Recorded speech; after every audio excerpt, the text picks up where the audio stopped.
I used to think that honesty came naturally to people you trusted. Maybe that's why it hit so hard the first time Vanessa said it.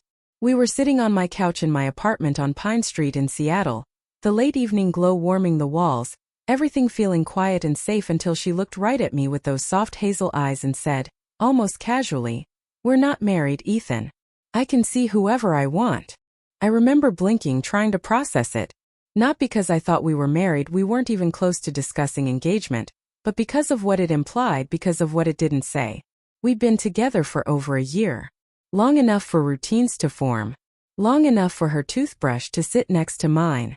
Long enough for her friends to joke that we were basically a couple who just hadn't filed the paperwork.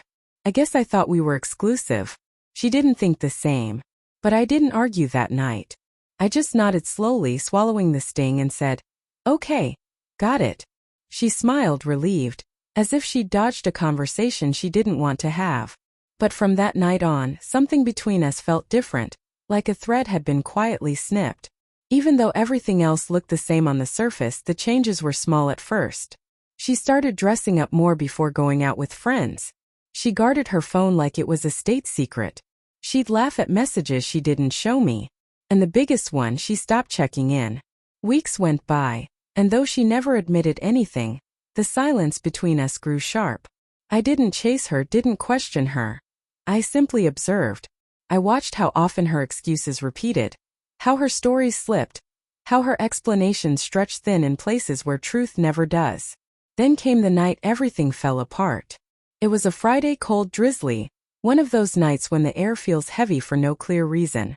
Vanessa said she was meeting some coworkers for a late dinner in downtown Portland. She promised she wouldn't be long. But midnight came and went. Then 1 a.m. Then 2 o'clock. I didn't text. Didn't call. Not because I wasn't hurting, but because I'd already decided something. People who want to come home on time do. The apartment, once shared with warmth, felt cavernous. I sat on the couch in complete silence, letting the minutes drip by like melting ice. My mind wasn't spiraling. It wasn't even angry. It was just tired. At 3:07 a.m., I heard the door unlock. Vanessa stumbled in, hair tousled, perfume too strong, her heels in her hand. She froze when she saw me awake. "Ethan, why are you up?" Her voice wavered. Not guilt, not shame, just annoyance at being caught in the wrong moment. I shrugged. "Couldn't sleep." She nodded, brushing past me. "Well, I'm exhausted. We can talk in the morning." That was it. No apology, no explanation. Not even the courtesy of pretending she cared how her actions made me feel. She walked into the bedroom, humming softly under her breath, completely unaware that something inside me had clicked into place the moment she crossed the threshold. I didn't raise my voice. I didn't confront her. I didn't demand anything. I just picked up my phone and typed the text that had been forming in my mind long before she walked through the door. "Thank you for showing me who you really are. You won't have access to me anymore." I locked my phone, set it on the coffee table, and breathed a long, steady breath that felt like opening a window in a room that had been stuffy for months. A minute later, her phone buzzed behind the bedroom door. I could almost picture her frown, the confusion forming, the dawning realization. I didn't wait for her reaction. I didn't need to.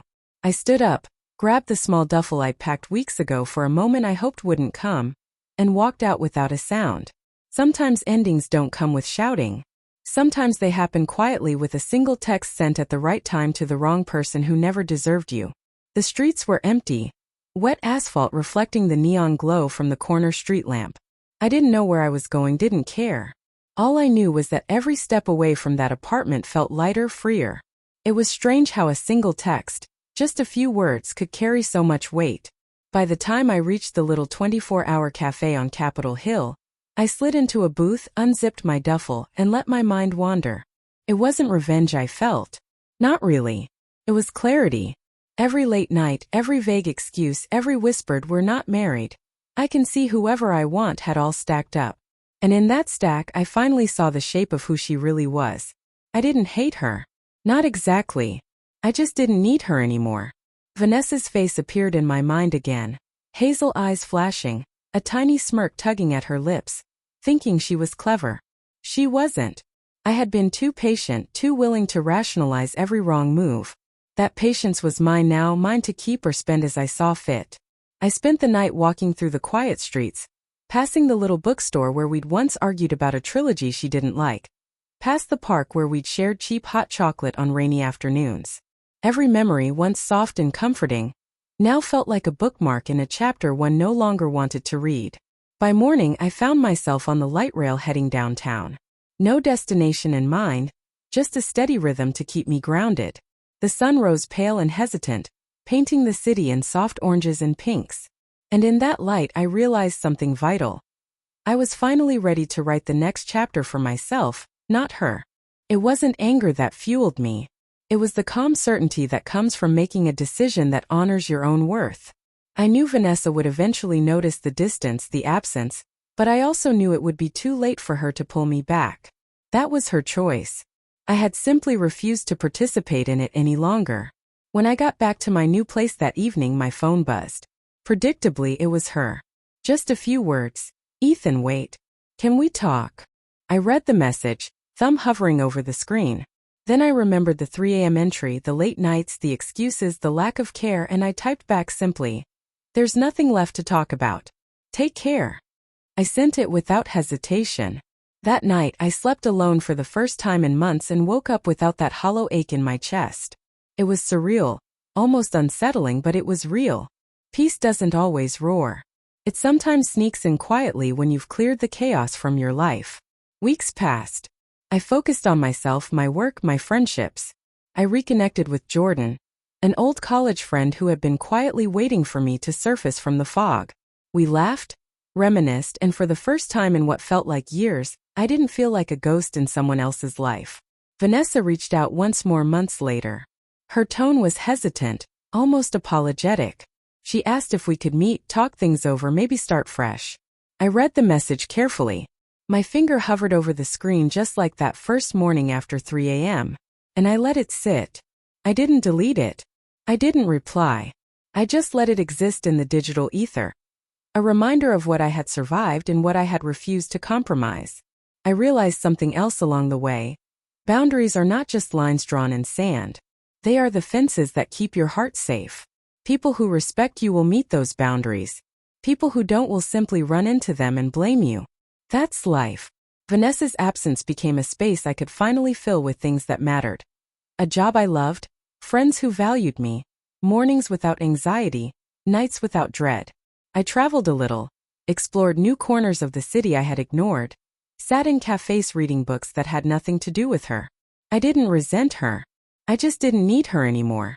And that's where the real relief came from. Not revenge, not drama, not even closure, but simply the understanding that my life didn't require anyone who couldn't respect my presence. Months later, I met someone new. Her name was Leah. Bright, kind, interested in the world, but more importantly, interested in me. And the difference was instant. There was no tension, no game, no vague lines about freedom or rights. She just showed up as people do when they care. I smiled more, slept better, and felt lighter. The past with Vanessa was still there, etched into memory, but it no longer carried weight. Every choice she made, every night she came home late, every careless word, it had all led me here. And for the first time in a long while, I felt like the protagonist of my own story again. Not a character in someone else's whims. Not a bystander waiting for permission to exist. Sometimes endings are quiet. Sometimes they're a text at 3 a.m. But sometimes, just sometimes, they are the beginning of everything you were meant to have all along.